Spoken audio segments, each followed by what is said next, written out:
వాటికి సంబంధించి ప్రొఫెషన్స్ చాలా ఉన్నాయి కదా, యాక్చువల్లీ అటు ఎందుకు వెళ్ళలేదు మీరు? సివిల్ సర్వీసెస్ అన్నది నాకు మంచి ఛాలెంజింగ్ అండ్ ఇంట్రెస్టింగ్ జాబ్ అవుతుంది అనిపించింది. కాలేజ్కి వెళ్ళా కూడా నాకు అది కొంచెం రీఇన్ఫోర్స్ అయింది. నాకు డెలాయిట్లో ప్లేస్మెంట్ వచ్చినా సరే నేను oh my God, such long journey అండి. కొంచెం టఫ్ గానే ఉంది. పేరెంట్స్ సపోర్ట్, చిన్నప్పటి నుంచి నన్ను చూసిన వాళ్ళు కొంచెం ఎంకరేజ్ చేశారు. మెంటల్ ప్రెషర్ ని, ఆ ఫ్రస్ట్రేషన్ ని తట్టుకుని ఆయన చాలా బాగా నిలబడ్డారు. డిస్కరేజ్మెంట్ ఉంటది ఇన్ని రోజుల నుంచి ఏంటి అన్నట్లు. ఒక పెద్ద ఐస్బర్గ్ ఉంటది, పైన మాత్రం చిన్న ఒక టిప్ కనిపిస్తుంది. మనకు కనిపించే సక్సెస్ అదంతా పైన టిప్ మాత్రమే, కింద ఐస్బర్గ్ లో అన్ని రాస్తారన్నమాట. వస్తేనే హ్యాపీగా ఉంటుంది, లేకపోతే ఉండమన్న ఒక ఫీలింగ్ క్రియేట్ అవుతుంది. కొంచెం మన సొసైటీ కూడా అలా క్రియేట్ చేసింది ఫర్ వాట్ ఎవర్ రీజన్.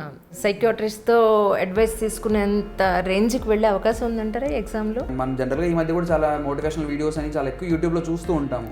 ఆ సైకియాట్రిస్ట్ దగ్గరికి వెళ్ళినా వాళ్ళు అదే చెప్తారు. ఏదో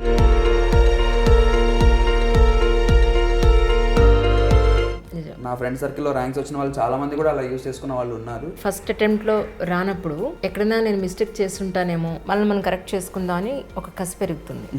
సెకండ్ టైం ఇంకేదో మిస్టేక్ చేస్తుంటాను, మళ్ళీ రెక్టిఫై చేసుకుందాం. ఇలా అటెంప్ట్ పెరిగే కొద్దీ ఇంకా కసి పట్టుదల పెరగడంతో పాటు సాధించలేనేమో అనే భయం కూడా మనలో ఎంటర్ అయ్యే అవకాశం కూడా ఉందేమో కదా. ఫస్ట్ ఫ్యూ అటెంప్ట్స్ లో ఉండే అంత కాన్ఫిడెన్స్ అవి మన మీద మనకి ఉండవు, మన చుట్టుపక్కల వాళ్ళ మీద ఉండవు. పేరెంట్స్ కూడా కొంచెం ఇదే రాయి అని చెప్పిన వాళ్ళు వేరే ఎగ్జామ్స్ కూడా రాయని చెప్తూ ఉంటారు. అందరి ఇళ్లలో జరిగేది ఇది. ఆ టైంలో మనం కొంచెం మ్యాథ్స్ అండ్ సైన్స్ వాళ్ళకి మాత్రమే ఆపర్చునిటీ ఉంది కదా ఫారెస్ట్ సర్వీస్ లో. సో నాకు ర్యాంక్ వచ్చేస్తుంది అన్న ఒక ఓవర్ కాన్ఫిడెన్స్ తోటి నేను ఫారెస్ట్ కి చదవకుండా సివిల్స్ ఇంటర్వ్యూకే చదివాను అనమాట ఆ టైంలో. లాస్ట్ కి చూస్తే నాకు జస్ట్ ఒకే ఒక పేపర్ సరిగ్గా రాయకపోవడం వల్ల నాకు మెంటరింగ్ అనేది ఇంపార్టెన్స్ ఉందంటారా మీ ఉద్దేశ ప్రకారం?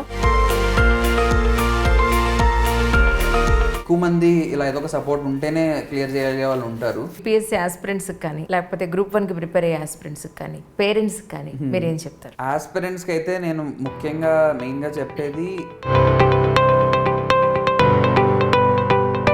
పేరెంట్స్ కూడా ఈ ఇంటర్వ్యూ చూసి ఈ అబ్బాయికి డిప్యూటీ కలెక్టర్ వచ్చింది, నువ్వు డిప్యూటీ కలెక్టర్ అవ్వు అనాల్సిన అవసరం లేదు. మీ ప్రిపరేషన్లో మీ అమ్మగారిని బాగా భయపెట్టించినట్టున్నారు ఫోన్ లిఫ్ట్ చేయకుండా. పిల్లలు ఎగ్జామ్ మోడ్లో ఉంటూ ఏదో ఆ మోడ్లో ఏదో వాళ్ళు ఏదో ఆ స్ట్రెస్లో వాళ్ళు ఉండిపోయి ఏదో చేసుకుంటూ ఉంటారు వాళ్ళ పని వాళ్ళు. పేరెంట్సే వాళ్ళ చేతుల్లో ఏముండదు, కానీ బాధ మాత్రం వాళ్ళకు ఉంటుంది. ఏదో చదువుతున్నారే, కష్టపడుతున్నారా, ఏం చేస్తున్నారా అన్నట్లు. అమ్మలకు మాత్రం ఓన్లీ పిల్లలే ప్రపంచంగా ఉంటారు కాబట్టి ఎక్కువ భయపడుతూ ఉంటారు.